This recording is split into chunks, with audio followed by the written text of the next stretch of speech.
शारीरक विमर्श पर आयोजित ये गोष्ठी, और इसमें आज जो शब्द ब्रह्म जिन्हें कहते हैं, वेद त्रयी, उनके विषय में पौरुषेयत्व और अपौरुषेयत्व को लेकर के अनेकों मत प्रचलित हैं।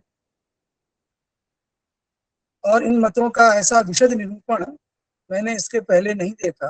ओझा जी ने पहले तो पौरुषेय और अपौरुषेय के विषय में वेदों के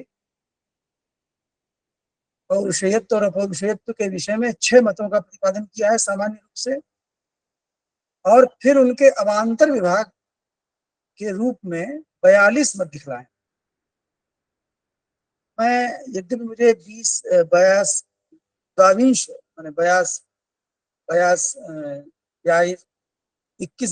22वें मत से लेकर के 41वें मत तक मुझे दिया गया था व्याख्यान के लिए, फिर भी ऐसी मुझे सूचना प्राप्त हुई है कि अधिक समय भी मैं ले सकता हूं, तो मैं संक्षेप में इन सभी मतों का उपन्यास करता हूं। तो प्राय 6 मत, जितने मत वेद के पौरुषेयत्व और अपौरुषेयत्व के विषय में हो सकते हैं, वो 6 प्रकार के मत हो सकते हैं। तो ओझा जी ने उनका विभाग किया है। मीमांसा का मत पहले दिखलाया, पूर्व मीमांसा जो जैमिनी की कही जाती है। तो पूर्व मीमांसा के मत में, जो मत पूर्व मीमांसा का, भाई उत्तर मीमांसा का भी लगभग है। तो मीमांसा के मत में वेद अकृतक हैं, उन्हें किसी ने बनाया नहीं। अकृतक वह है जिसको किसी फैक्ट्री इत्यादि में घटे, घड़ा, वस्त्र इत्यादि के सामान बनाया नहीं जाता, तो वेद अकृतक हैं। दूसरा अपौरुषेय है। अपौरुषेय माने कोई पुरुष उनकी रचना करने वाला नहीं। और उनकी नित्यता भी कैसी है? कूटस्थ नित्यता है। नित्यता हम जानते हैं 2 प्रकार की होती है, कूटस्थ नित्यता और प्रवाह नित्यता। जैसे आकाश की नित्यता कूटस्थ नित्यता है, और अन्य पृथ्वी जल इत्यादि की प्रवाह नित्यता है। क्योंकि पृथ्वी जल अग्नि वायु इत्यादि स्वरूप बदलते रहते हैं, इनका रूप परिवर्तन होता है, लेकिन इनके रूप परिवर्तन होने से इनको प्रवाह नित्य कहते हैं। तो कूटस्थ नित्य हैं वेद, अपौरुषेय हैं और अकृतक हैं, कोई इनका निर्माता नहीं है। ऐसा मीमांसा का पहला मत। सांख्य का मत दूसरा है। वो सांख्य वेद को अपौरुषेय तो मानते हैं, लेकिन अनित्य और कृतक मानते हैं। वो मानते हैं कि सर्वज्ञ ईश्वर ने उनकी रचना की है और इसलिए वो कृतक हैं। अर्वाचीन न्याय, जो नव्य न्याय है, उसका मत ये है कि वेद ईश्वर कृत हैं और पौरुषेय अपौरुषेय दोनों प्रकार से हैं और अनित्य हैं। प्राचीन न्याय का मत है कि वेद जो है परमेश्वर कृत नहीं है, महर्षि कृत है। महर्षि ने रचना की है वेद की, और वो पौरुषेय हैं, क्योंकि महर्षि रचनाकार हैं तो महर्षि पुरुष हैं तो पौरुषेय हैं। और वेद जो है प्रवाह नित्य है, अर्थात ऐसा कोई काल नहीं है जब वेदों की सत्ता उपलब्ध न हो। वैशेषिकों का मत है कि वेद जो है विद्वानों ने बनाए हैं, इसलिए पौरुषेय और अनित्य है, महर्षि हो यह आवश्यक नहीं। और अंतिम मत नास्तिकों का है। तो जो वेद विद्या के अनभिज्ञ हैं, हमारी भारतीय परंपरा से अनभिज्ञ हैं, वैदेशिक प्रभाव से ग्रस्त हैं, और वेद लोक परलोक नहीं होता है, ईश्वरादि की सत्ता सब मनुष्य के वचन मात्र से ही सिद्ध है, ऐसा मानने वाले जो नास्तिक हैं, साधारण बुद्धि वाले पुरुष, उनका मत ये है कि वेद साधारण मनुष्य ने बनाए हैं, इसलिए वो पौरुषेय है और अनित्य है। ये तो सामान्य रूप से 6 विभाग दिखा दिए। फिर इनके अंदर अनेकों मतों का उपन्यास करके इन्होंने अवान्तर भेद से 42 मत दिखलाए।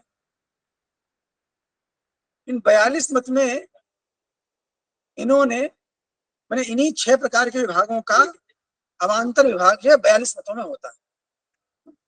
तो पहले इन्होंने 13 मत दिखलाए हैं कि ईश्वर से वेद अभिन्न है, ईश्वर और वेद में कोई भेद नहीं, ऐसा पहला मत। दूसरा मत है कि वेद ईश्वर के तुल्य हैं, ईश्वर से भिन्न तो हैं लेकिन ईश्वर के ही समान है। तीसरा मत है ईश्वर के विश्वास के समान वेद हैं, जैसे निश्वास सहज और स्वाभाविक होता है, उसके लिए किसी प्रयत्न की आवश्यकता नहीं होती, वैसे ही ईश्वर से वेद उत्पन्न हुए हैं, लेकिन वो निश्वास के समान स्वाभाविक है, उसमें ईश्वर का कोई प्रयत्न नहीं है। चौथा मत ये है कि ईश्वर के अनुग्रह से जो ब्रह्मा है, ब्रह्मा को वेद प्राप्त हुए, ब्रह्मा को जो ज्ञान हुआ वो ईश्वर के अनुग्रह से हुआ और वह विज्ञान ही वेद है। पांचवा मत है कि ईश्वर के अनुग्रह से महर्षियों को यह ज्ञान प्राप्त हुआ, वही वेद है। छठवां मत यह है कि ईश्वर के अनुग्रह से जो कृष्ण इत्यादि तपस्वी हैं, उन्होंने तपस्या करके वेदों का ज्ञान प्राप्त किया, वही वेद है। सातवां मत यह है कि ईश्वर के अनुग्रह से अथर्वा और अंगिरा, इन ऋषियों के द्वारा जो प्राप्त वेद हैं वो विज्ञान रूप हैं। तो ईश्वर के अनुग्रह से अथर्वा और अंगिरस को वेद की प्राप्ति हुई। आठवां मत यह है कि ईश्वर ही वेद के संप्रदाय का प्रवर्तक है और इसलिए ईश्वर का जो प्रथम वाक्य है वही वेद है, वो शब्दमय है। नवा मत यह है कि जो चार मुख वाले ब्रह्मा हैं, देवता, वही संप्रदाय के प्रवर्तक हैं और उनका प्रथम वाक्य ही वेद है। और दसवां मत यह है कि ऋषि संप्रदाय के प्रवर्तक हैं, इसलिए ऋषियों का प्रथम वाक्य जो है वो वेद है। ऐसा दसवां मत है। 11वां मत यह है कि ईश्वर के द्वारा वेद शास्त्र के तात्पर्य के अनुसार ही जगत की रचना की। माने यहाँ पर वेद का अर्थ पक्ष मुख्य है।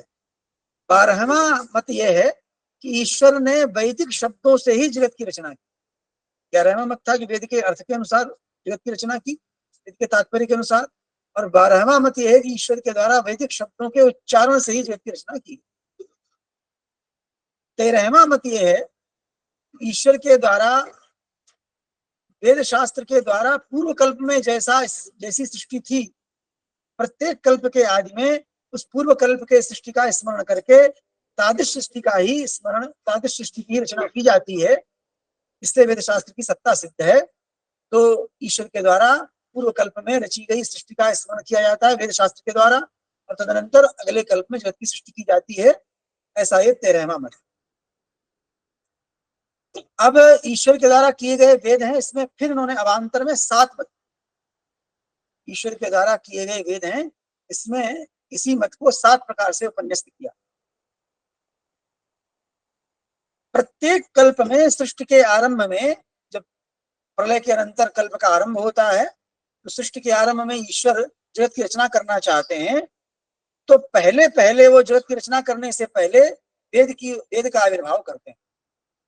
इसलिए जो त्रयात्मक ब्रह्म है, जो सामात्मक, यही प्रथम उत्पन्न होता है, सृष्टि की रचना बाद में होती है। दूसरा मत है ईश्वरकृत वेद है इस पक्ष में कि वाणी जो है नित्य है। वाणी जो ध्वनि रूप वाणी, उसकी बात नहीं हो रही है। जो बुद्धिस्थ वाणी है, जो ध्वनि के रूप में अभिव्यक्त होती है, वो वाणी नित्य सिद्ध है और उसी नित्य सिद्ध वाणी के द्वारा ईश्वर शब्दमय वेद और अर्थमय जगत को उत्पन्न करते हैं। वेद का अर्थ जगत है, तो उसी नित्य सिद्ध वाणी के रूप के द्वारा ईश्वर शब्दमय वेद को और अर्थमय जगत का उत्पादन करते हैं। ये दूसरा मत है।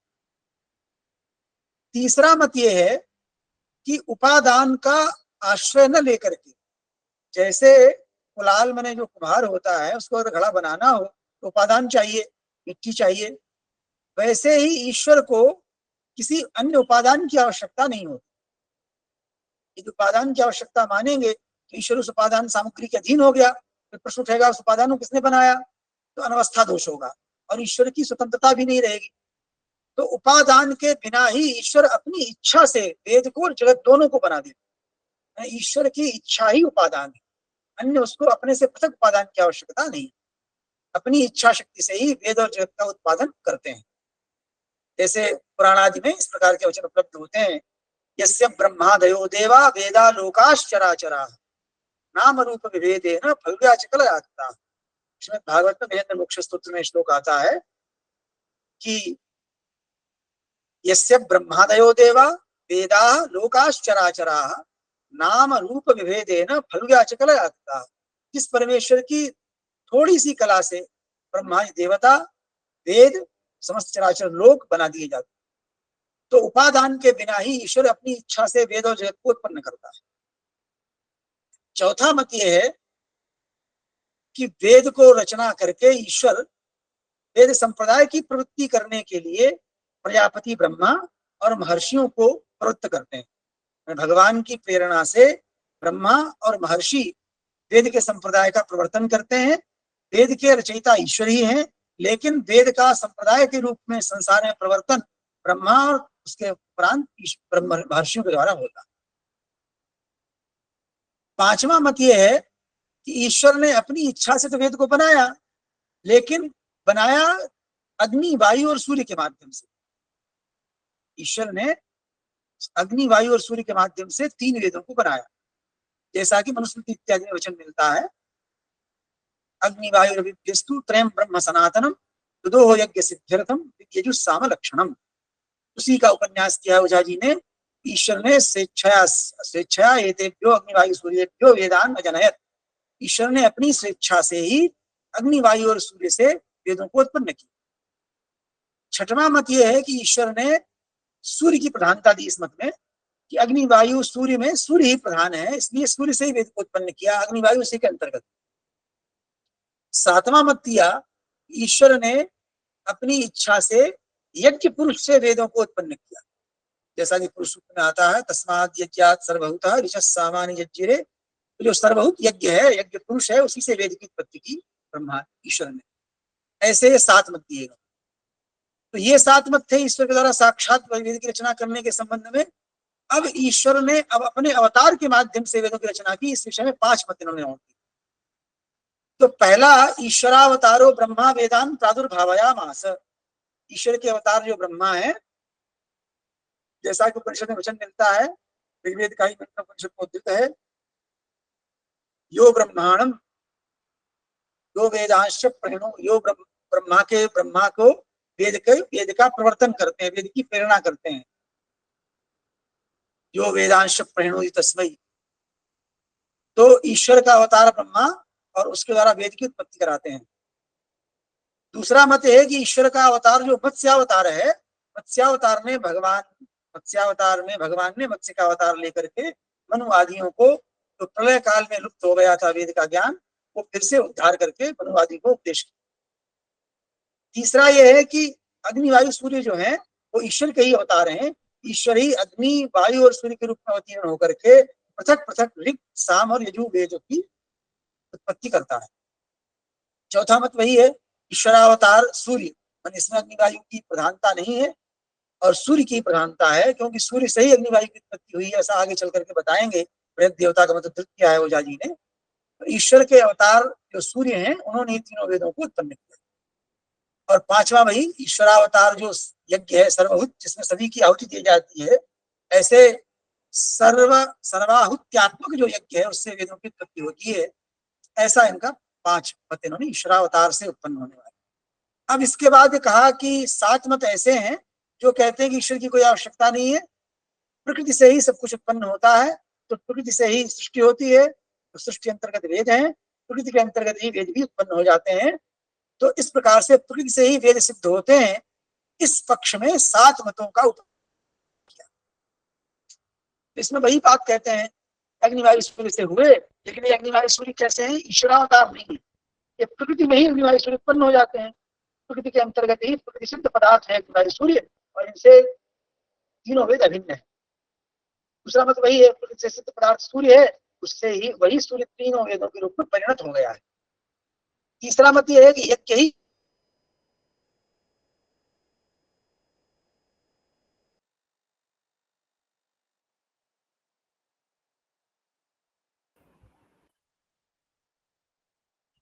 आपकी आवाज नहीं आ रही है सर।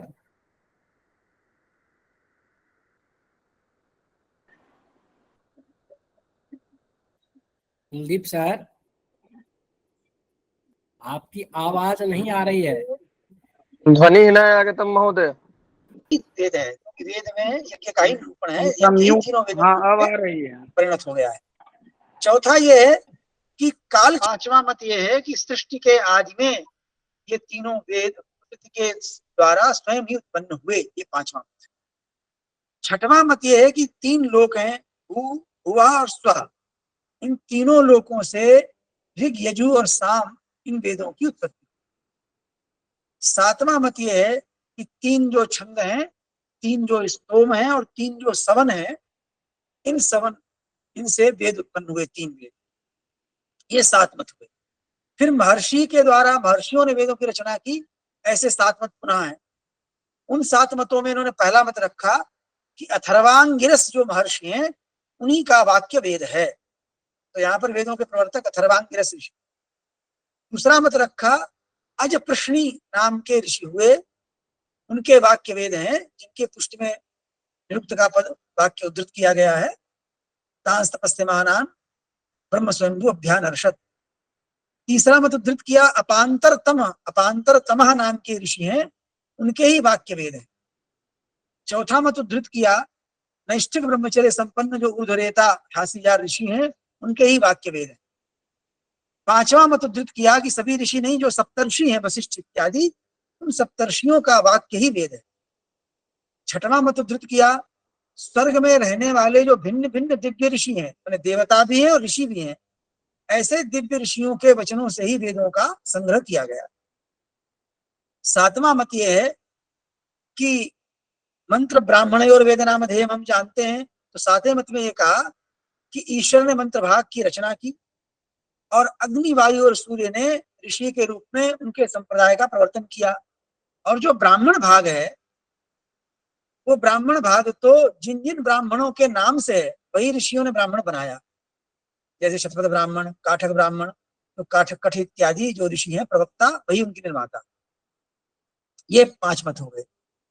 अब जो छठवां मत इनका है, जो नास्तिक मनुष्यों का है, तो वो ये कहते हैं कि के 3 मत दिए इन्होंने कि ब्राह्मण पुरोहितों के द्वारा ही यज्ञ के लिए उपयोगी जो साहित्य बनाया गया वही वेद है। ऐसा मत नास्तिकों का पहला मत।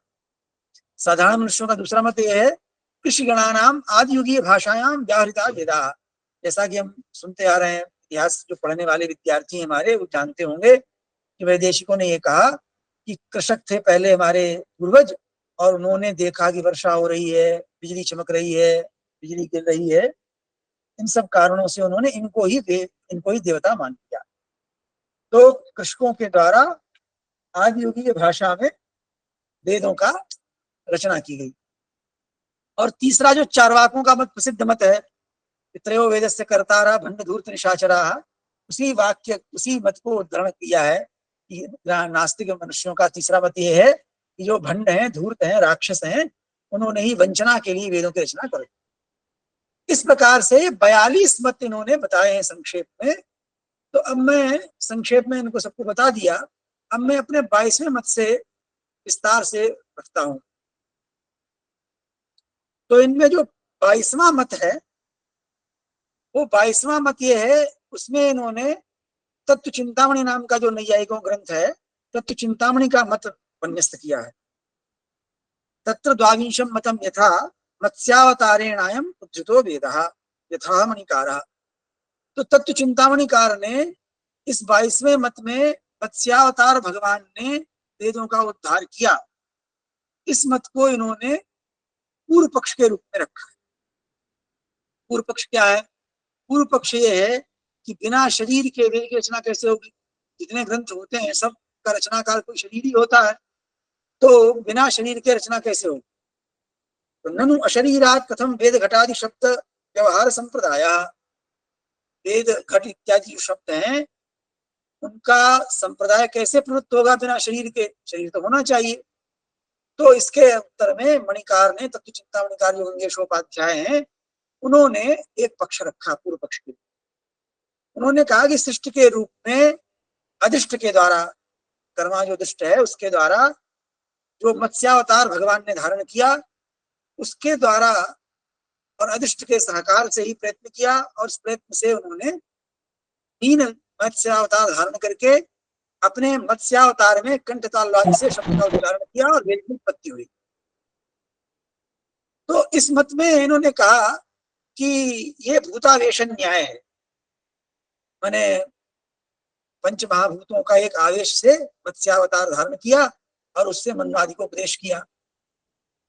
तो कहा कि जैसे मौनी का श्लोक, मौनी बोलता नहीं लिख देता है, तो उसके लिखे हुए से हम अनुमान कर लेते हैं कि मौनी का श्लोक होगा, वैसे ही सर्गादि में जो मन इत्यादि उत्पन्न हुए, उन्होंने ईश्वराभिप्राय मत्स्यावतार के द्वारा जो प्रकट किया गया उसको उन्होंने धारण किया, और आगे मनवादियों ने मत्स्यावतार के द्वारा जो वेद का उपदेश किया गया उसी संप्रदाय को आगे प्रवृत्त किया। तो वही मन्वादि जो सर्वज्ञ हैं वही कायव्यूह शरीर की रचना करके वाक व्यवहार करते हैं, ऐसा पूर्व पक्ष का मत है। तो तत्व चिंतामणि कार्य खंडन करते हैं, कहा कि ये मत ठीक नहीं है, क्योंकि इस मत में हमको प्रत्येक सृष्टि, प्रत्येक जब कल्प होगा, सृष्टि का आरंभ होगा प्रलय के बाद, तो प्रत्येक सर्ग में सर्वज्ञ की कल्पना करनी पड़ेगी, एक ही मत्स्यावतार ने।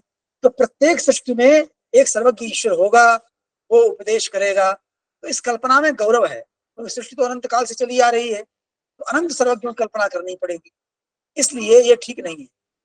दूसरी बात यह है कि अगर इस कल्पना को मान लिया जाए कि प्रत्येक सर्ग के अंत में एक सर्वज्ञ ईश्वर होता है, वो वेद का उपदेश करता है, तो समस्या ये है कि फिर अनंत ईश्वर हो जाएंगे। तो अनंतों ईश्वरों का की सत्ता मानना ठीक नहीं है, क्योंकि एक ही ईश्वर हो सकता है, अनेक ईश्वर नहीं हो सकता। तो इन्होंने इसका खंडन किया कि ऐसा प्रत्येक सर्ग में अनंत ईश्वर की कल्पना करना, प्रत्येक सर्ग के आरंभ में सर्वज्ञ ईश्वर होता है, वो मत्स्यावतार इत्यादि के द्वारा मन्वादि को उपदेश करता है, ये मत ठीक। अब 23वां मत है। 23वां मत क्या है? 23वां मत ये है कि जितने अचेतन पदार्थ संसार में होते हैं, सबका कोई न कोई अभिमानी देवता होता है, ये वैदिक सिद्धांत है। तो वह जो जितने अचेतन पदार्थ हैं, वृक्ष इत्यादि, उनका भी एक चेतन अभिमानी देवता होता है। और देवता जो है, सांख्य का मत ये है कि देवता जो है सत्व गुण प्रधान होते हैं। यहाँ पर इन्होंने सांख्यकारिका की कारिका उद्धृत की है, ऊर्ध्वम सत्व विशालस्तमो विशालस्तु मूलतः सर्गः मध्ये रजो विशालो ब्रह्मादि स्तंभ पर्यंतः। सांख्य शास्त्र में ऊर्ध्व में जो ऊर्ध्व लोकों में जो सत्व की विशालता वाला सर्ग होता है, वो देवताओं का सर्ग है, वो 8 प्रकार का है। तो ये जो इनमें जो सौम्य जीव होता है, सोम की प्रधानता वाले जो देवता होते हैं, वो चरण रहित होते हैं, और वो 28 इंद्रिय वाले होते हैं, और चंद्रमा की ज्योति में उनका रहना होता है, और यातायात करते हैं। ऐसे अनेकों देवता हैं, अष्टविध देव सर्ग है। इनमें 3 देवता श्रेष्ठ हैं, अग्नि, वायु और सूर्य। अब ये कह रहे हैं कि अग्नि, वायु, सूर्य जो किसी व्यक्ति के नाम नहीं है, मैंने जो हम सूर्य देख रहे हैं, एक पिंड सूर्य, ऐसा नहीं है। अग्नि, वायु और सूर्य जो है वर्ग के नाम, मैंने अग्नि से अग्नि जाति अनंत व्यक्तियां होती है, वायु से वायु जाति अनंत व्यक्तियां होती है, सूर्य से सूर्य जाति अनंत व्यक्तियां होती है, और समय समय पर इनका जन्म मृत्यु भी होता रहता है। अग्नि, वायु, सूर्य का जन्म मृत्यु होता रहता है। उदाहरण दे रहे हैं कि जैसे हम लोग वायव्य प्राण वाले हैं, हमारा जो प्राण है वो श्वास अगर आए जाए तो बंद हो जाए, मर जाए, तो हम लोग जो है वायव्य प्राण वाले हैं। और जो मछली, मगरमच्छ इत्यादि हैं, वो जलीय प्राण वाले हैं, आपके प्राण हैं। वैसे ही जो देवता हैं, ये सोम प्राण वाले हैं, इनका श्वास प्रश्वास हमारी तरह से नहीं होता, ये सोम से ही शक्ति प्राप्त करते हैं। ये जन्म से ही सिद्ध होते हैं, और इनको अष्ट सिद्धियां, नव तुष्टियां मिलती हैं, जिनकी चर्चा सांख्यकारिका में की गई है। तो ये जो अग्नि, वायु, सूर्य हैं, ये 3 देवता हैं, ये जीव विशेष हैं, और इन्हीं के द्वारा 3 वेद बनाए गए। बनाए क्यों गए? तो बनाए इसलिए गए कि मनुष्य जो है यज्ञ का संपादन कर सके, मनुष्य के द्वारा यज्ञ का काम संपादित किया जाए सम्यक रीति से। इसीलिए इन 3 देवों ने, अग्नि ने ऋग्वेद बनाया, वायु ने यजुर्वेद बनाया, सूर्य ने सामवेद बनाया। ये वेद जो है इन्होंने बना दिए, और फिर अष्ट सिद्धि महात्म्य से ये ज्ञान संपन्न होते हैं, शक्ति संपन्न होते हैं। तो फिर इनके द्वारा मनुष्यों से आगे इस संप्रदाय का प्रवर्तन होता है। इसके विषय में प्रमाण क्या है? तो प्रमाण के लिए ओझा जी ने ऐतरेय श्रुति का उदाहरण दिया है। ऐतरेय श्रुति उद्धृत की है इन्होंने, तत्र अत्रेयम ऐतरेय श्रुति भवति ऋग्वेदः एव अग्निरजायत। अग्नि से ऋग्वेद ही हुआ, यजुर्वेदो वायो हो, वायु से यजुर्वेद हुआ, सामवेद आदित्यात्, और आदित्य से सामवेद हुआ। सायणाचार्य ने भी इस विषय में वचन उद्धृत किया है कि जीव विशेष ही अग्नि, वायु, आदित्य वेदानाम उत्पादितत्वात्। अग्नि, वायु, आदित्य जो जीव विशेष हैं, इनसे ही वेद उत्पन्न हुए, ऐसा सायणाचार्य ने वचन उद्धृत किया। उसके मूल में ऐतरेय श्रुति। अब 24वां मत है। 24वां मत क्या है? वो 23वें मत का ही प्रकार से एक संकोच विशेष है। 23वें मत में कहा गया था कि चेतन 3 देवता हैं, अग्नि वायु सूर्य, उन्होंने जगत वेद की उत्पत्ति की। 24वें मत में यह कहा गया कि इन तीनों देवताओं में भी सूर्य ही श्रेष्ठ है। क्यों? तो कहा कि बृहद देवता में शौनक ने वायु और अग्नि का जन्म भी सूर्य से बतलाया है, इसलिए सूर्य ही मुख्य है अग्नि वायु से। ये सूर्य ईश्वर की विभूति है और ईश्वर ने इसको नियुक्त किया है वेदों को उत्पन्न करने की, तो इसलिए सूर्य से ही सारे वेद उत्पन्न हुए तीनों। ये 24वां मत है। इसके संबंध में निरुक्त का एक मंत्र किया है में, इसरो वाचा इरयति।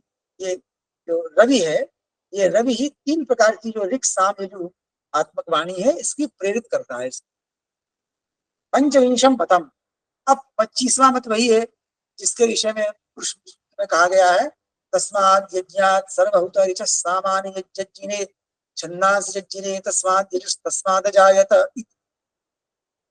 तो एक यज्ञ है जो सर्वभूत है। सर्वभूत माने सब कुछ जिसमें आहुति, सब कुछ सबकी आहुति दी जाती है। सर्वम हूयते यत्र स सर्वभूत यज्ञ।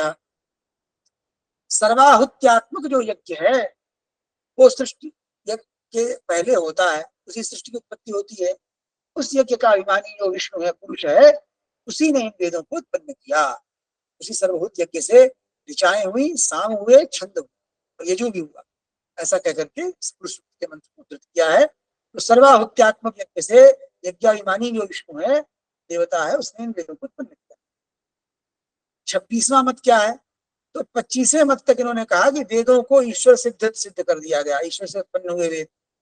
अब आगे जो 7 मत हैं, उन 7 मतों में कह रहे हैं कि वेद जो है प्रकृति से ही सिद्ध हैं। इस विषय में 7 मत बता रहे हैं। तो पहला मत है, जैसे 26वां मत कह रहे हैं, तो कहा कि अग्नि वायु सूर्य जो 3 देवता हैं, ये जो 3 देवता हैं, ये इनके लिए ईश्वर की कल्पना करने की आवश्यकता नहीं है, ये प्रकृति से ही सिद्ध है। हम देखते हैं प्रकृति में अग्नि वायु सूर्य उत्पन्न उपलब्ध ही है। तो प्रकृति में जो सिद्ध है, प्रकृति में पहले से उपलब्ध है अग्नि वायु और सूर्य 3 देवता, यही 3 देवता है, यही 3 देवता ही 3 वेद है। कैसे माना?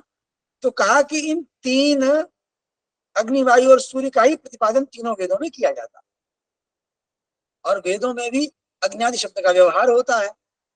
तो वेदों में अग्न्यादि शब्द का व्यवहार देखा जाता है, और वो अग्नि वायु सूर्य जो है वे प्रकृति में देखे जाते हैं। तो वे और वेद में इनका निरूपण भी है, तो वेद प्रकृति सिद्ध ही है।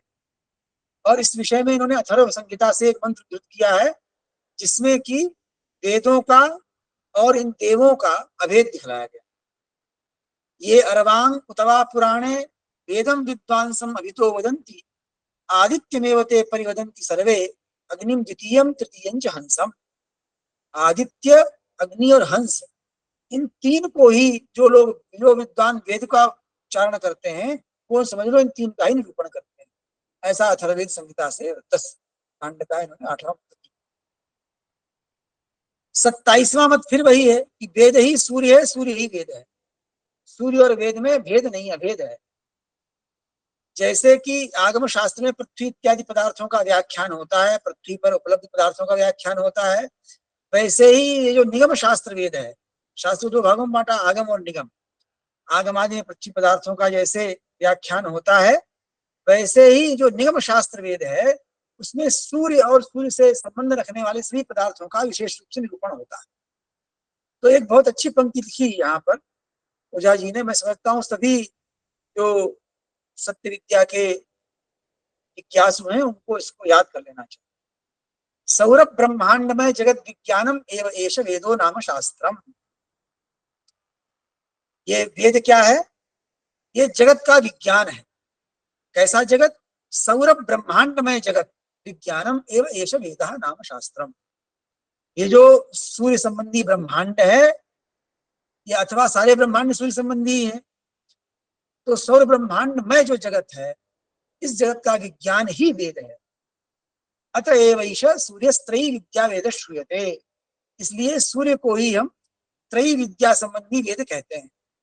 इस विषय में फिर ऐसा नहीं माने कोई, ओझा जी अपने मत से, अपने कपोल कल्पना से कह रहे हैं। ऐसा सिद्ध करने के लिए इन्होंने नारायण उपनिषद का शतपथ ब्राह्मण का वचन उद्धृत किए हैं। मैं वचन पढ़ देता हूं। सैषा त्रयी विद्या तपति येष तपति। ये जो सूर्य तपता है समझ लो त्रयी विद्या ही तपती है। आदित्यो वा एष एतन मंडलम तपति तत्र ता ऋचः। आदित्य का जो मंडल है वही ऋचाएं हैं। तद ऋचाम मंडलम स ऋचाम लोकः। अथ य एष एतस्मिन् मंडले अर्चिर दीप्यते। इस सूर्य मंडल में जो अर्ची माने ज्वाला दीप्त होती है वही साम है। स सामनाम लोकः। अथ य एष एतस्मिन् मंडले अर्चिषि पुरुषः। और इस सूर्य मंडल में जो ज्वाला है अर्ची है उसमें जो पुरुष अवस्थित है वो पुरुष ही यजु है। स यजुषाम लोकः। तो इस प्रकार से सूर्य मंडल ऋग्वेद, सूर्यमंडल में रहने वाली अर्ची साम और सूर्यमंडल की अर्ची में रहने वाला जो पुरुष है वो यजु है।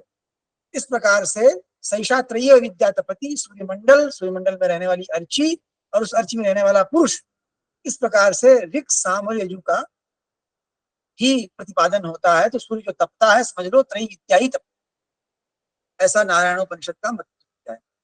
फिर शतपथ ब्राह्मण का भी मत दिया, यदेतन मंडलम तपति तन महदुत्थम ता ऋचः स ऋचाम लोकः। ये जो मंडल सूर्यमंडल जो है तपता है यही ऋचाओं का लोक है।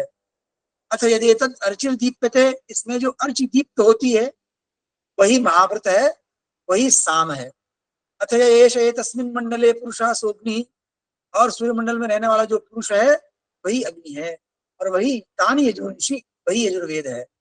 यजु सैषा यजुषाम लोकः सैषा त्रयी विद्या तपति तद्धैतद अपि अविद्वांसः आहु त्रयीवा एषा विद्या तपति।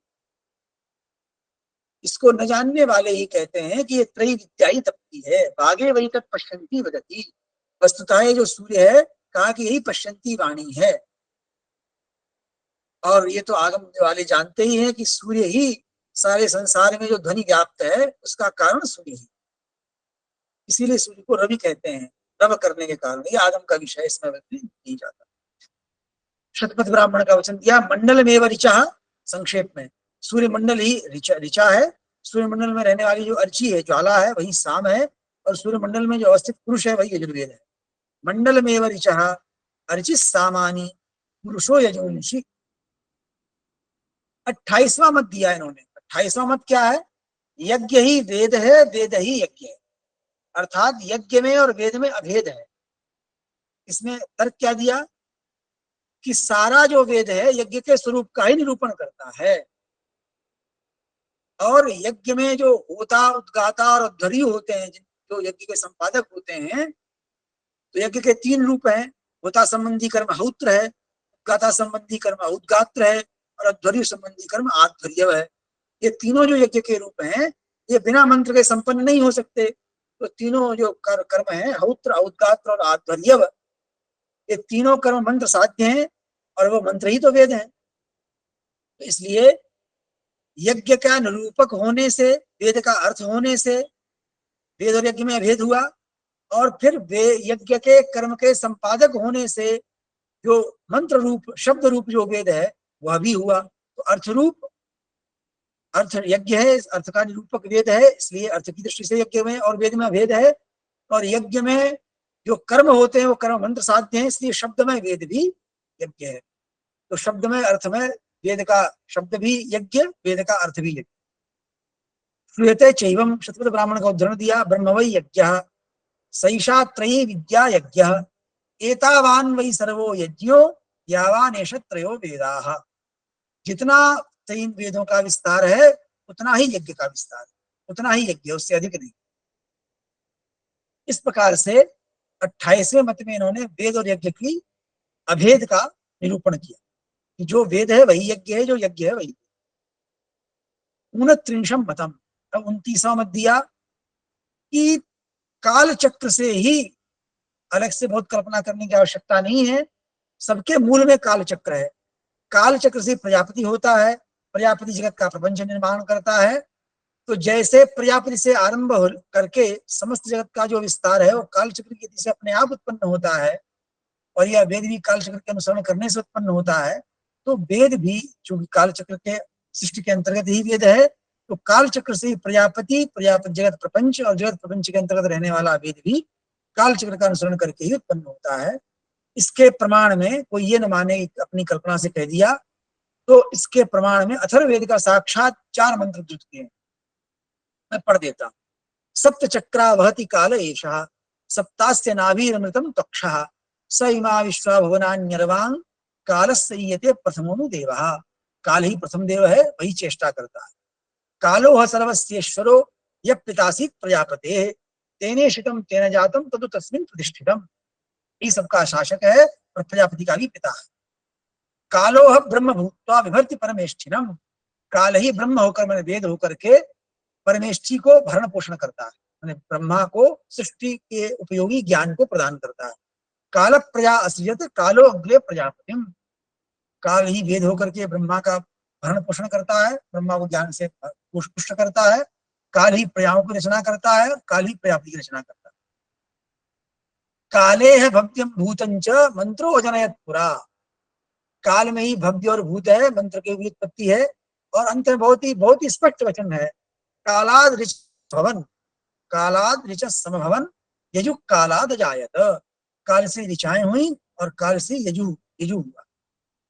तो काल से उत्पत्ति के विषय में मतद्वितीया अथर्ववेद का प्रमाण भी।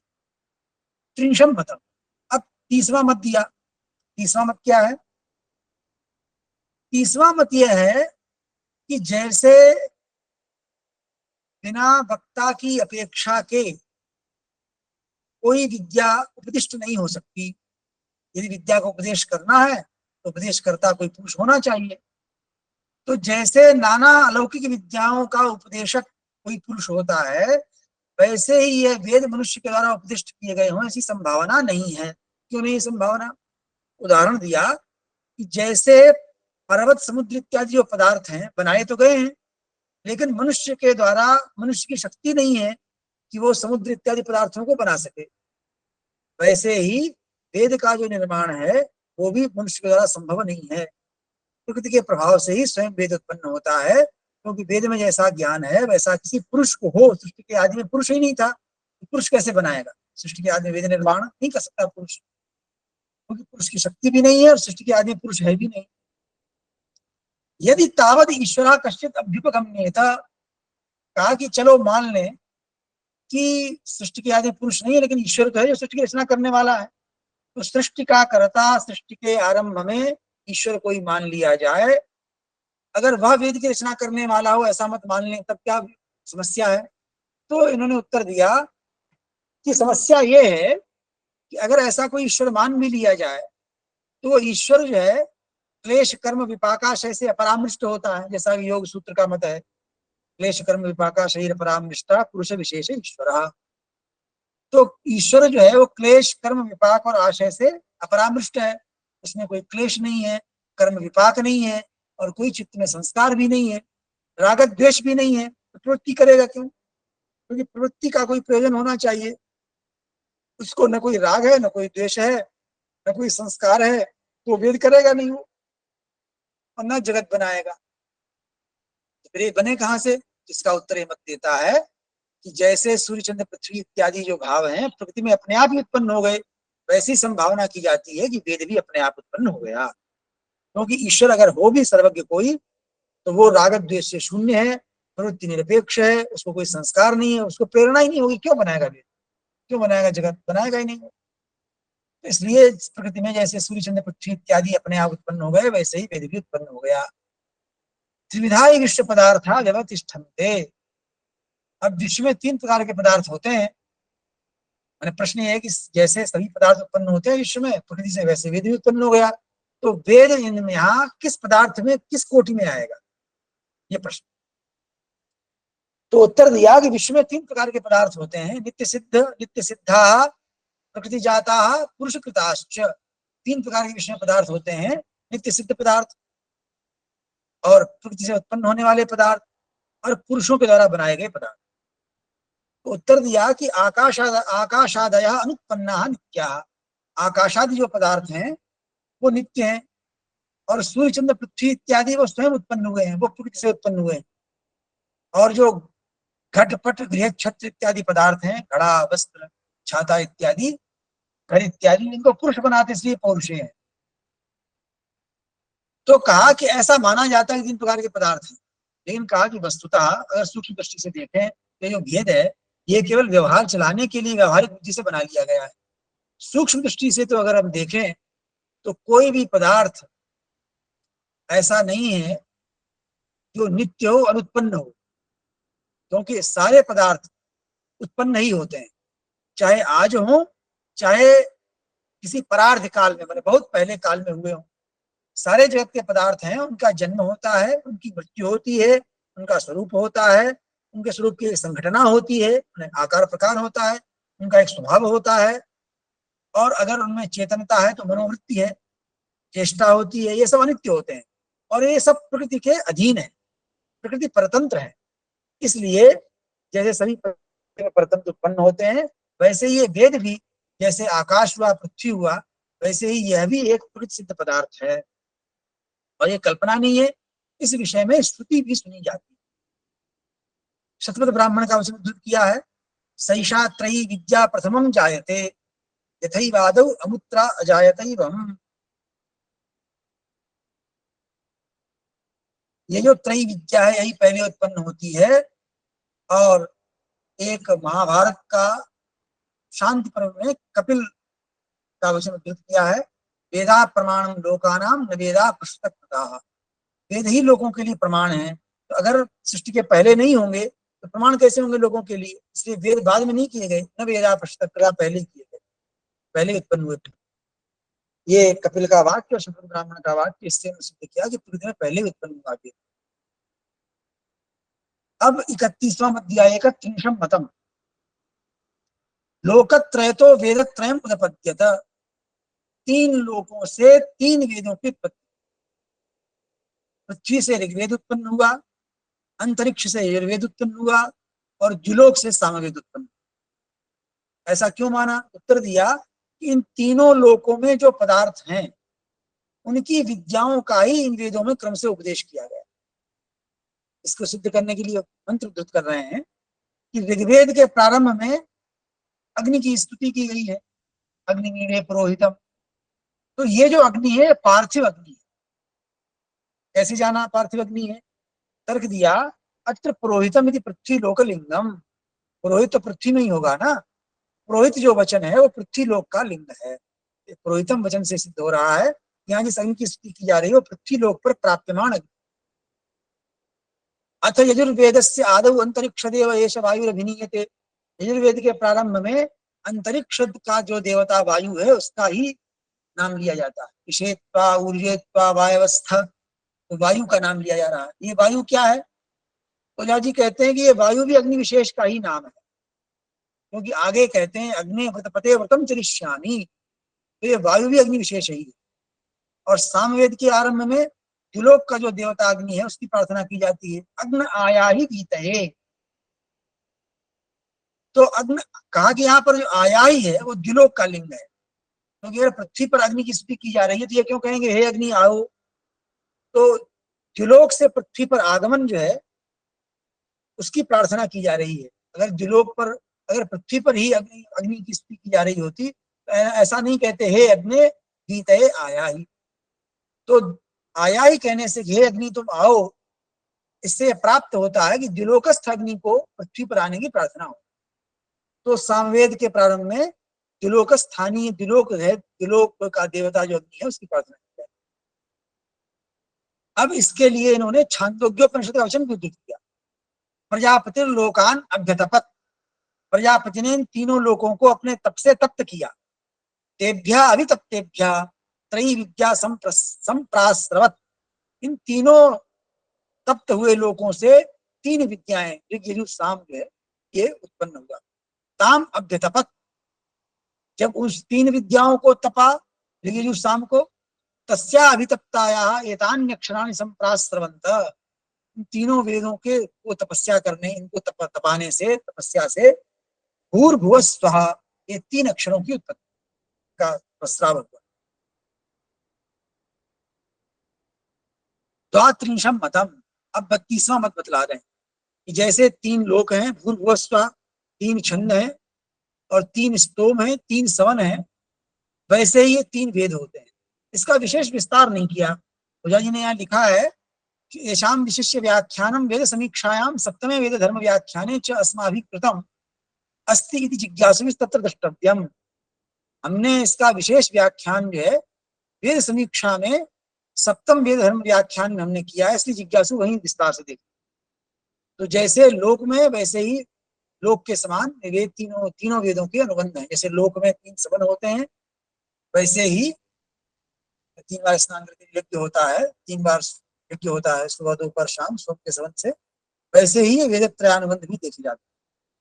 इस प्रकार से इन 3 मतों में सिद्ध किया इन्होंने कि वेद जो है प्रकृति से ही सिद्ध हैं, उनके लिए अलग से ईश्वर कल्पना करने की आवश्यकता नहीं। अब ये आगे फिर 7 मत दे रहे हैं। इनमें समझाएंगे कि वेदों की रचना महर्षियों ने की। तत्रादौ त्रयस्त्रिंशं मतम यथा, तो कहा कि वैज्ञानिक सिद्धांत क्या है वेदों का। अग्नि वायु सूर्य जो है वो 3 जीव हैं। ये जीव कैसे देव जातीय जीव है और इनमें सत्व की प्रधानता है। इन्हीं 3 देवों में कोई 3 जीव हुए अग्नि वायु सूर्य नाम के उन देवों, उन्होंने सारे तीनों लोकों के पदार्थों का साक्षात्कार किया, भू का, भुआ का और स्वा का। और इन तीनों लोकों के पदार्थों के साक्षात्कार करने के बाद मनुष्यों को शिक्षा देने के लिए वेदों का प्रवचन किया। अब इनको ऋषि क्यों कहते हैं, तो कहा कि ये देवता हैं और मंत्रों के दृष्टा होने से ऋषि भी हुए, तो मंत्र का वचन है ऋषि दर्शनात्। तो कहा कि तथा चैते दृष्टारः साक्षात् धर्माणः संतो नूचाना भवन इति कृत्वा देवर्षय आख्यायन्ते। देवता होने से देवता और मंत्रों के दृष्टा होने से ऋषि, इसलिए अग्नि वायु सूर्य को देवर्षि कह रहे हैं। तैर देवर्षि भी प्रयुक्ता वाचो वेद मंत्रास्युः। इन 3 देवर्षियों के द्वारा जो वाणियां प्रयुक्त की गई वही वेद मंत्र हुए। तदभिप्रायेण उक्तम वेद भाष्यकारेण सायणाचार्येण, सायण का मत उद्धृत किया कि सायण ने भी इसी मत का पोषण करके वचन कहा है, जीव विशेषैहि अग्निवायुआदित्यैहि वेदानाम उत्पादितत्वात्। अंतर बस ये है कि इस मत में जो देवता हैं वो सोम की प्रधानता वाले हैं, माने इनका प्राण, इनका जीवन जो है सोम से चलता है। और ये ऋषि भी है, इसलिए केवल देवता नहीं है, सोम प्राण है और इनका ऋषित्व भी है, इसलिए दिव्यर्षि भी। अब 34वां मत बतला रहे हैं। दिव्यर्षि के मत में जहां दिव्यर्षि वेद के रचनाकार हैं, वेद के उत्पन्न करने वाले हैं, वहां तो अग्निवायु सूर्य हुए। अब मनुष्यों में भी ऋषि हुए। देवताओं में जो मंत्र के दृष्टा हो वो देवर्षि, और जो मनुष्यों में जो मंत्रों के दृष्टा हो मनुष्यर्षि। तो मनुष्यर्षि के वर्ग में अज प्रश्नि नाम के तपस्वी हुए, इन्होंने वेद मंत्रों का प्रवचन किया, जैसा कि श्रुति वचन है, निरुक्तोद्धृत है श्रुति वचन। अजान हवै कृष्णी तपस्यमानान ब्रह्म स्वयं अभ्यादर्शत तद ऋषयो भवन तएतम ब्रह्म यज्ञम अपश्यन। अज जो है प्रश्नी है, तपस्या कर रहे थे, उनको ये स्वयं उत्पन्न होने वाला वेद उनके पास आया, मैंने वेद का ज्ञान उनके हृदय में अवतीर्ण हुआ, इसलिए वो ऋषि कहलाए। और उन्होंने इस ब्रह्म यज्ञ को देखा, सृष्टि के रूप में जो ब्रह्म यज्ञ चल रहा है उसको देखा, इसलिए वो ऋषि। तो मनुष्य के वर्ग में, मनुष्य ऋषियों के वर्ग में अज प्रश्नि नाम के जो तपस्वी हैं वही वेद मंत्रों के प्रवक्ता हुए, ऐसा मत। अब 35वां मत हुआ पंचत्रिंशम मतम। इन पंचत्रिंशम मतम में क्या है, तो कहा कि ऋग्वेद, यजुर्वेद और सामवेद, ऋग्वेद, यजुर्वेद और सामवेद जो 3 ब्रह्म हैं, 3 वेद हैं, ये ज्येष्ठ ब्रह्म है। और जो भृगु अंगिरा का जो वेद है वो अथर्ववेद है, वो सोम ब्रह्म है। अग्नि सोम के भेद से ऋग्वेद, यजुर्वेद और सामवेद तीनों के आदि में अग्नि का प्रतिपादन हो रहा है, बतलाया जा चुका। तो इसको ये अग्नि ब्रह्म कह रहे हैं, ये ज्येष्ठ ब्रह्म है। और जो अथर्ववेद है, भृगु अंगिरा के द्वारा उपदिष्ट है, उन दोनों वेदों को मिलाकर के वो एक सोम ब्रह्म है, उसको शुद्ध ब्रह्म भी कहते हैं। तो ज्येष्ठ ब्रह्म लक्षण जो अग्नि है वो 3 लोकों में 3 प्रकार से पाई जाती है। जो भूस्थान है उसको अग्नि कहते हैं, वायु अंतरिक्ष स्थान, अंतरिक्ष स्थान में जो अग्नि है उसको वायु कहते हैं, और जो जुस्थान में अग्नि है उसको सूर्य कहते हैं। इस प्रकार से अग्नि के भेद से ये तीनों लोक परस्पर भिन्न भिन्न हो जाते हैं। और इन्हीं से तीनों देवों का भेद होता है, और इसी से तीनों वेदों का भेद होता है। अब ये चौथा जो देवलोक है, इसको आपा कहते हैं, वो चतुर्थ लोक है। और उस लोक, आपा लोक में दो प्रकार का सोम रहता है, भृगु और अंगिरा। तो आपो वायु सोमा इति भृगवा, इनमें जो वायुआत्मक सोम है, आप और वायु की प्रधानता वाला, वो भृगु है। और अग्नि, यम, आदित्य, ये जो तीन है, ये अंगिरा है। तो भृगु में तीन हुए, आप, वायु और सोम, और अंगिरा में तीन हुए, अग्नि, यम और आदित्य। तो ये 6 ब्रह्म हुए। तेन एतानि षड ब्रह्माणि एकमेव लोकम अधितिष्ठन्ति। ये 6 ब्रह्म जो है वो एक ही लोक, जो चतुर्थ आप नाम का लोक है, उसका आश्रय लेकर के रहते हैं। चूंकि इनका ये एक ही लोक है, देव है सोम, और इनका एक ही वेद है, अथर्ववेद। इस प्रकार से 4 वेद सिद्ध हुए। इन चारों वेदों का प्रवर्तक चतुर्मुख ब्रह्मा है। अब चतुर्मुख ब्रह्मा का भी विवेचन कर रहे हैं। ब्रह्मा को चतुर्मुख क्यों कहा गया? तो कहा कि यहाँ पर यह समझना चाहिए कि वेद शास्त्र का प्रवर्तक जो जगत गुरु है, उसको ब्रह्मा के नाम से कहते हैं। उनमें 4 वैज्ञानिक आचार्य हुए, उन्होंने भिन्न भिन्न मुखों से भिन्न भिन्न वेदों का प्रवर्तन किया। चारों ही वेदों के प्रवर्तक हैं, इसलिए एक ही ब्रह्मा को चतुर्मुख कहा जाता है। एक तो ये मत है ब्रह्मा को चतुर्मुख कहे जाने का, कि एक ही ब्रह्मा है, वो 4 प्रकार से वेदों का प्रवर्तन करते हैं, 4 मुखों से भिन्न भिन्न रीति से, इसलिए एक ही ब्रह्मा को चतुर्मुख कहा जाता है। अथवा तो या तो एक ही ब्रह्मा को चतुर्मुख मान लीजिए, अथवा 4 ब्रह्मा अलग अलग मानिए, अथवा विवक्षा वशात पुनर्मे चत्वारो ब्रह्माणो दैविध्येन विभज्यन्ते। अथवा इन 4 ब्रह्मों को ब्रह्मा का 2 प्रकार से विभाग किया जाता है। एक तो स्वयंभू नाम का आदि ब्रह्मा, और दूसरा हिरण्यगर्भ नाम का द्वितीय ब्रह्मा, और तीसरा ब्रह्मा अपांतरतमा प्राचीन गर्भ नाम का तृतीय ब्रह्मा, और चौथा जो है वो ब्रह्मसुत अंगिरा नाम का। भृगु वारुणी, वरुण का पुत्र जो भृगु, और ब्रह्मा का पुत्र जो अंगिरा, दोनों को मिलाकर के, माने वरुण का पुत्र भृगु, ब्रह्मा का पुत्र अंगिरा, इन दोनों को मिलाकर के एक अथर्वा नाम का ब्रह्मा चतुर्थ। वरुण के पुत्र भृगु का नाम तो मिलता ही है तैत्तिरीय उपनिषद में, और मुंडकोपनिषद में ब्रह्मा के पुत्र अंगिरा का नाम मिलता है, कई मंत्र पर पढ़ते हैं। तो इनमें जो स्वयंभू नाम का जो आदि ब्रह्मा है, उसका स्थान पुष्कर है, उस देवताओं सबसे पहले हुआ। और जो वरुण का पुत्र भृगु है, वो बाल्लीक देश में रहता है, और बाद में वो दत्तक पुत्र होकर ब्रह्मा का पुष्कर में चला गया। इसी प्रकार से अंगिरा ही पुष्कर में रहने वाले हैं। जो अपांतरतमा, जो प्राचीन गर्भ ब्रह्मा का कृत्रिम पुत्र है, वो सरस्वती गांव में रहने वाला था। सरस्वती कहाँ है? पूजा जी ने लिखा है कि झेलम और सिंधु का जहाँ संगम होता है, उसके पास में सरस्वती नदी के संगम से उपलक्षित सरस्वती ग्राम है, उसका पुराणों में स्मरण किया जाता है। वहीं पर ये प्राचीन गर्भ जो ब्रह्मा का पुत्र है, अपांतरतमा, वो रहता था। तेषु एतेषु स्वयंभू हिरण्यगर्भ प्राचीन गर्भास्त्रयो ब्रह्माणा स्वर्ग भूमौ प्राग्मेरु स्थाने हिरण्यशृंग पर्वतोपरि जम्बू नद्याः विनिर्गमा संस्थाने यक्षु नद्याः संस्रव स्थाने तिष्ठन्तस्त्रयीवेदं प्रादुर्भावयामासु। स्वयंभू ब्रह्मा, हिरण्यगर्भ और प्राचीन गर्भ, ये 3 ब्रह्मा मेरु के पर्वत के पूर्व दिशा में, स्वर्ग जो भूमि है हिरण्यशृंग पर्वत के ऊपर, और जहां से जम्बू नदी निकलती है, और यक्ष नदी का जहां से श्रवण होता है, वहां पर रहते हुए इन तीनों ब्रह्माओं ने 3 वेदों का प्रादुर्भाव किया। और बाल्मीक प्रांत में रहने वाले जो भृगु और अंगिरा हैं, उन्होंने अथर्ववेद का उपदेश किया। तो इनमें स्वयंभू जो आदि ब्रह्मा वो पिता हैं, और हिरण्यगर्भ, प्राचीन गर्भ और भृगु अंगिरा ये ब्रह्मा के मानस पुत्र हैं, इसलिए ब्रह्मा की परिषद है, परिषद ब्रह्मा कहते हैं। तो एक ही आदि ब्रह्मा ने हिरण्यगर्भादि 4 मुखों से वेदों का प्रवर्तन किया। तो या तो ऐसे मान लो कि एक ही ब्रह्मा चतुर्मुख हुए, अथवा अलग अलग 4 ब्रह्मा हुए। हर प्रकार से 4 मुखों से 4 वेद उत्पन्न हुए, सिद्धांत है। चाहे अलग अलग आप ब्रह्मा माने 4, अथवा एक ही ब्रह्मा के 4 मुख माने। इसके पोषण के लिए शांति पर्व का वाक्य उद्धृत किया है।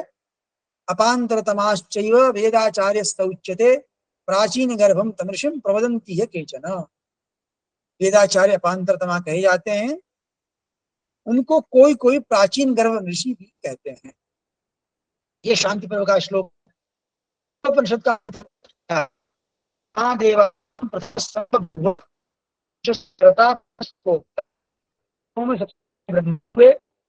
करता अथर्वाय ज्येष्ठ पुत्राय प्राह। तो ब्रह्मा ने ब्रह्म विद्या का उपदेश अपने सबसे बड़े पुत्र अथर्वा को किया। ब्रह्म विद्या कैसी है, जिसमें सभी विद्याएं प्रतिष्ठित होती हैं। इससे सिद्ध हो रहा कि ज्येष्ठ पुत्र अथर्वा था, नाम लिया है। अब 36वां मत क्या है? 36वां मत यह है, ऊर्ध्वरेतसाम ऋषीणाम वाक्यम वेदः। जीवन भर ब्रह्मचर्य, मरण पर्यंत ब्रह्मचर्य का पालन करने वाले जो ऋषि हैं ऊर्ध्वरेतस, उनका वाक्य ही वेद है। जिन्होंने पृथ्वी लोक में परमाश्चर्यमय विश्व के विज्ञान के लिए प्रयत्न किया और उन वैज्ञानिक विद्वानों के समवाय में विज्ञान विद्या की अतिशय उन्नति हुई, तो उसमें गृहस्थ ऋषि हुए 50,000 और बाल्यकाल से अंतकाल तक ब्रह्मचारी हुए 88,000, जिन्होंने सांसारिक साधनों का परित्याग कर दिया और पर विद्या की उन्नति के साधन के लिए जगत तत्व का अनुसंधान भी किया। तो उन्हीं योग विद्या निष्णात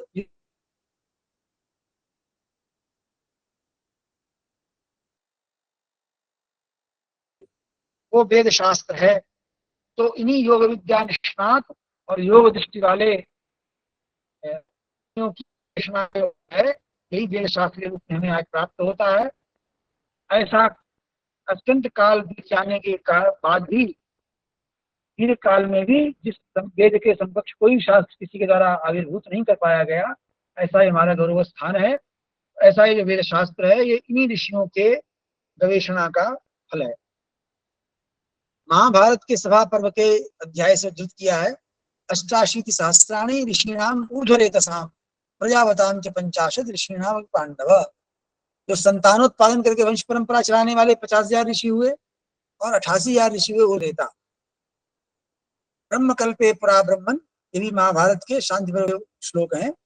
ब्रह्म कल्पे पुरा ब्रह्मन ब्रह्मर्षीणाम समागमे लोक संभव संदेह समुत्पन्नो महात्मनाम। ब्रह्म कल्प में ब्रह्मर्षियों का समागम हुआ, तब उनको ये संदेह हुआ कि ये लोक कैसे उत्पन्न हुआ। ते तिष्ठन् ध्यानमालम्य मौनमास्थाय निश्चला।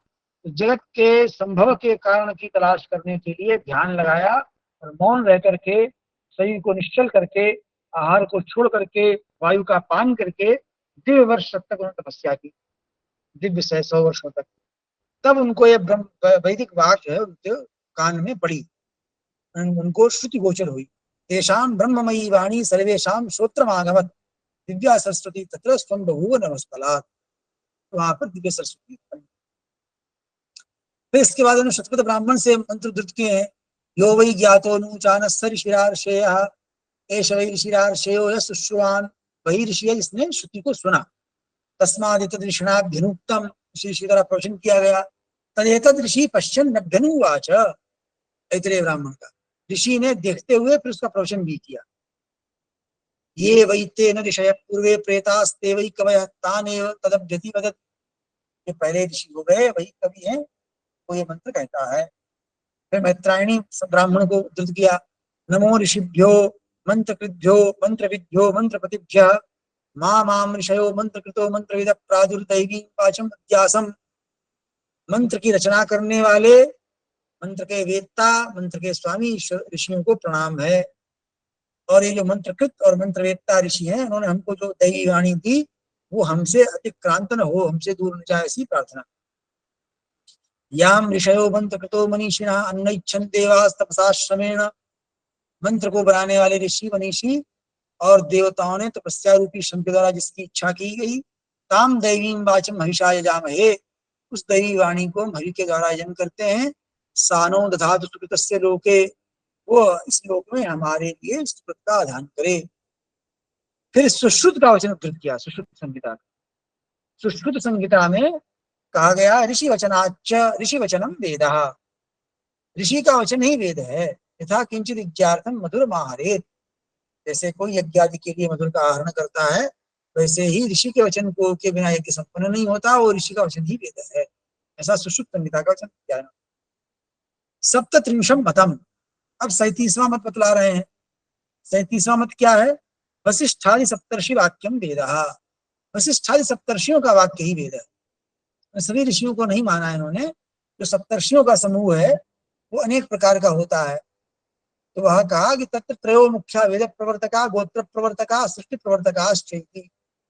इन सप्तर्षियों में 3 मुख्य हैं, वेद प्रवर्तक ऋषि, गोत्र प्रवर्तक, सृष्टि प्रवर्तक। तो कहा कि जो सृष्टि प्रवर्तक ऋषि हैं वो प्राण स्वरूप है। ये एकर्षि और है, सप्तर्षि अन्य। येषाम असंख्यत्वेपि प्रायापत्य सृष्टि प्रयोग साहित्यापेक्षा सप्त शब्दः। यद्यपि ये सृष्टि प्रवर्तक जो ऋषि हैं प्राण स्वरूप ये असंख्य हैं, फिर भी यहाँ पर प्राजापत्य सृष्टि के अपेक्षा से सप्त शब्द का उच्चारण किया। क्या प्राजापत्य सृष्टि है? 4 आत्मा हैं और 3 उनके पक्ष पुच्छ हैं। इस प्रकार 7 हो गए, एक प्राजापत्य रूप धारण करते हैं। ये जो सृष्टिकर्ता प्राण हैं जिनके द्वारा सृष्टि की रचना होती है, उन प्राणों के जो दृष्टा हैं, जो विद्वान हैं, उनका भी नाम उसी प्राण के नाम पर पड़ गया। तो अब उदाहरण दे रहे हैं कि भृगु नाम किसका पड़ा? जिसने भृगु नाम के प्राण का साक्षात्कार किया उस विद्वान का नाम पड़ा भृगु महर्षि। जिसने अंगिरा प्राण का साक्षात्कार किया उस विद्वान का नाम पड़ा महर्षि अंगिरा। इस प्रकार से प्राण का साक्षात्कार करने वाले ये प्राणी कहलाए और उसी नाम से प्रसिद्ध। ते प्राणी रूपा सुप्रसिद्धा केचित सप्तर्षयो गोत्र प्रवर्तका इष्यते। इन्हीं में जो प्राण स्वरूप जो प्राणी हैं देहधारी वो गोत्र प्रवर्तक हुए और इन्हीं से विद्या और वंश की परंपरा चली। अब वेद प्रवर्तक जो ऋषि हैं वो 2 प्रकार के हो गए, एक तो प्राण रूपी, एक प्राणी रूपी।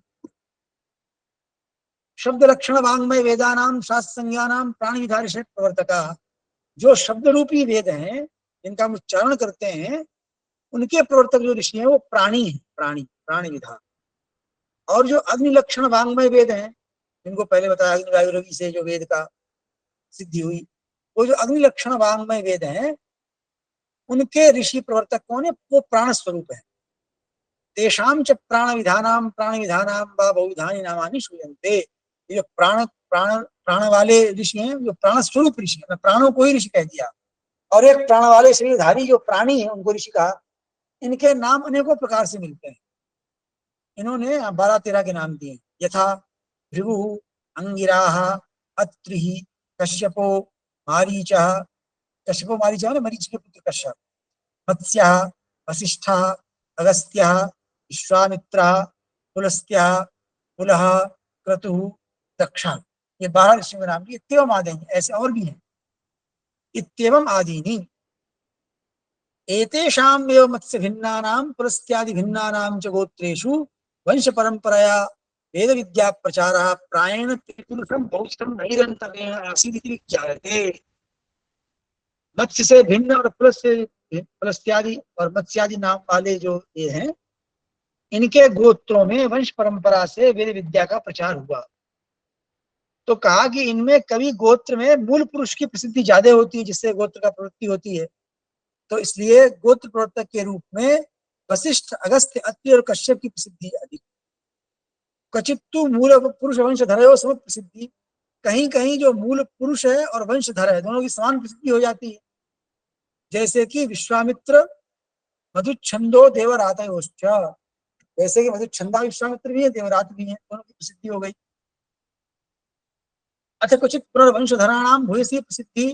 कहीं वंशधरों की भूयसी प्रसिद्धि होती है, जैसे भृगु गोत्र में गतसमत की प्रसिद्धि हो गई और अंगिरा गोत्र में भरव बृहस्पति की प्रसिद्धि हो गई। और गौतम भरद्वाज कर्ण प्रगाथों के गोत्र में वामदेव कक्षीवान की प्रसिद्धि हो गई। कहीं कहीं पर वंशधरों की वेद विद्या के महात्म्य से अन्य ही सप्तर्षि पाए जाते हैं, जैसे भरद्वाज, गौतम, अग्नि, गौतम, अत्रि, कश्यप, वशिष्ठ, कौशिक, जमदग्नि। कहा कि अद्यत्वे सर्वे भी ब्राह्मणा, आजकल जितने ब्राह्मण उपलब्ध हैं वो इन्हीं सप्तर्षियों के वंशधर हैं। एतेषाम त्रिविधा नाम सप्तर्षिणाम। ये सप्तर्षि 3 प्रकार के हैं, गोत्र प्रवर्तक और विद्या प्रवर्तक और सृष्टि प्रवर्तक। तो इन तीनों प्रकार के सप्तर्षि हैं। इनके विशेष ज्ञान कहाँ से मिलेगा? ओझा जी ने कहा कि इनके विशेष विज्ञान के लिए ऋग्वेदानुक्रमणी पढ़ो। बृहद देवता के प्रकरण पढ़ो और इतिहास पुराण पढ़ो। एतेषां त्रिविधानामपि सप्तर्षीणां विशेष विज्ञानाय ऋग्वेदानुक्रमणिका बृहद देवता प्रकरणानि इतिहास पुराणानि च विशेषता अनुशीलनीयानि यथा ही श्रूयते। अब सप्तर्षियों में वेद प्रतिष्ठित है, इसको कहने के लिए ऋग्वेद का मंत्र उद्धृत किया। यज्ञेन वाच पदवीयमायन तम अन्नविंदन ऋषिषु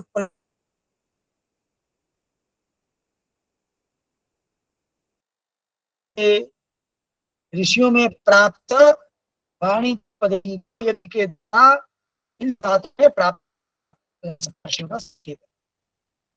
अष्टत्रिंशम मतम। अब 38वां मत क्या हो, कहा कि जो ये सुना जाता है कि लोक परंपरा से एक कान से दूसरे कान से वेद चला आ रहा है, मूल प्रवर्तक पता नहीं चल रहा, उसको वेद कहते हैं। तो कहा कि चूंकि इसके मिथ्यात्व में कोई प्रमाण नहीं मिलता और इतिहास से प्रमाण मिलता है, तो इसलिए इसको प्रमाण ही मानेंगे, परंपरा से चला आ रहा है। इसी नियम के अनुरूप से ही उनके प्रवक्ताओं के नाम से जनश्रुति परंपरा सिद्ध जो विज्ञान वाक्य हैं, महाभारत युद्ध के थोड़ा पहले से अपांतरतमा जो महर्षि उनका अवतार हुआ और कृष्णद्वैपायन मुनि हुए, उन्होंने उस ऋषि समाज से विशेष अनुसंधान करके वेद का संग्रह किया, ये कह रहे हैं। उसी कर्म के द्वारा उनका नाम वेद व्यास पड़ा और उन्हीं वचनों का संग्रह मंत्र संहिता के नाम से प्रसिद्ध हुआ। महाभारत शांति पर्व में ये मंत्र किया। आम्नाय वचनम सत्यम इत्ययं लोक संग्रह आम्नायेभ्यः पुनर्वेदा प्रसूता सर्वतोमुखा। आम्नाय से बारंबार जिन वचनों का उच्चारण होता है उनसे वेदों का प्रसव हुआ, उत्पत्ति हुई।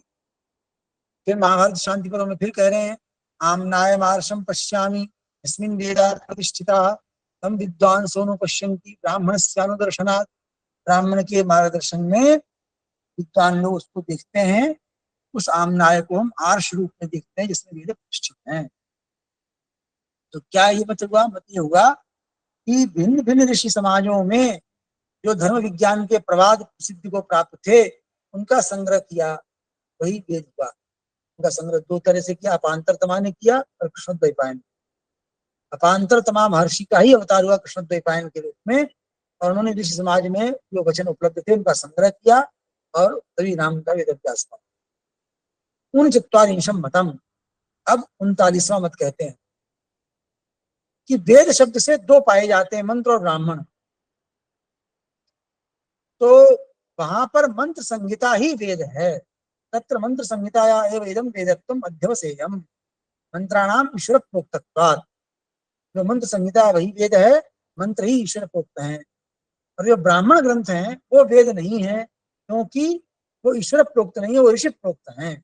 ब्राह्मण ग्रंथानां तु पैंग्य कौशीतकैतरेय तैत्तिरीय शतपथतान्यादीनां तत्तन्नामकैः ऋषिभिः प्रोक्तत्वात् वेदत्वं नेष्यते। कुलदीप जी, संक्षेपेण यतो हि अधिकः कालः जातः, अधुना अस्तु, अन्येपि वक्तारः। इदानीं संक्षिपामि। तो कुछ लोगों का ये मत है, जैसा कि हम लोग जानते हैं आर्य समाज में जो मत है वो यही मत का प्रतिपादन किया, पूर्व पक्ष रखा, फिर कहा कि ये मत जो है वो मत ठीक नहीं है, ये अवैज्ञानिक है और साधारण जनों द्वारा कपोल कल्पित है। ये वेद पुराण इतिहास आदि शास्त्र वचन इसके प्रमाण में उपलब्ध नहीं होता कि मंत्र ही वेद है, ब्राह्मण वेद नहीं है। इसलिए हम इस मत का कहा कि बहुत हम नहीं करते, तस्मादि विरम्यते। उन्होंने बहुत कहा नहीं इसके विषय में, केवल इतना कहा तदिदम अवैज्ञानिक साधारण जनस्व कपोल कल्पितम मतमस्ति न तत्र वेद पुराणे इतिहासादि शास्त्र वचनम किंचित उपष्टंभकम दृश्यते तस्मादि विरम्यते। मंत्र ही वेद है, ब्राह्मण वेद नहीं है, ऐसा इसका समर्थक कोई वेद पुराने इतिहास वचन नहीं मिलता, इसलिए मत जो है कल्पित है। अब दो मत और रह गए। 40वां मत है कि नास्तिकों का मत है, भाई 3 वेदों के कर्ता भंड धूर्त निशाचर हैं और जीव हिंसा की प्रशंसा करते हैं, यज्ञ में मांस खाने को मिलेगा, इस प्रकार का मत उन्होंने कहा। तो कहा कि ये मत जो है वो तो नास्तिकों का मत है, तो ऐसा मत कहते हैं। 41वां मत जो है वो वैदेशिकों का है, इनकी बुद्धि बहुत साधारण है। और वो क्या बुद्धि है उनकी? वो ये कहते हैं कृषि विद्या से अन्न उत्पन्न करके लोग सुख से जीवन व्यतीत करते हैं। और चूंकि अग्नि वायु सूर्य से ही सृष्टि वृष्टि होती है, उससे अन्न होता है, तो कृषि करने वाले लोगों ने अग्नि वायु सूर्य को ही ईश्वर मान लिया और वही कृषि वर्धक जो जन है उनके आराध्य हो गए। इसलिए प्राचीन काल से, अच्छा ये जो वेदों में भाषा उपलब्ध है तो इसके लिए वैदेशिक कहते हैं, अरे प्राचीन काल में ग्रामीण लोग यही भाषा बोलते थे, इसी भाषा में उन्होंने अग्नि वायु सूर्य की आराधना कर दी, वही इनके ईश्वर हो गए, यही वेद हो गया। और इसमें कोई अपूर्व विज्ञान हमें नहीं दिखाई पड़ता, क्योंकि बुद्धि के विकास क्रम तो दिखलाई पड़ता है।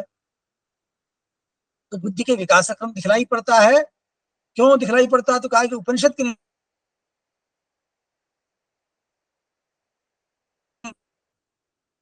ऐसे तर्क क्या वैदेशिकों का कि वेद काल में उनकी बुद्धि परिपक्व नहीं थी, इसलिए वो अनेकों ईश्वर मानते थे, अनेकों देवताओं की स्तुति करते थे। उपनिषद के निर्माण काल में उनकी एकेश्वर बुद्धि हो गई, एक विकास दिखलाई पड़ रहा है। तो बुद्धि के विकास के दर्शन होने से यह माना जाता है कि साधारण मनुष्य जो कुछ कर्म में लगे रहते थे और ईश्वर के विचार को परम मानने लगे, बाद में विकास हुआ उनका, ऐसा इतिहास और उपनिषद से जाना जाता है। तो इसलिए वेद नाम का जो ग्रंथ दिखलाई पड़ता है, इसमें केवल इतना ही है कि वेद काल में जो भाषा थी, जो आचरण था, जो व्यवहार था, जो धर्म था, जो व्यवस्था थी, उसका ज्ञान हमें प्राप्त हो जाता है। वेद पढ़ने का यही लाभ है। ये वैदेशिकों का मत 41वां। अस्तु, इस मत का मैं पालन करके अपने वक्तव्य का उपसंहार करता हूँ। नमो नमः। प्रणाम।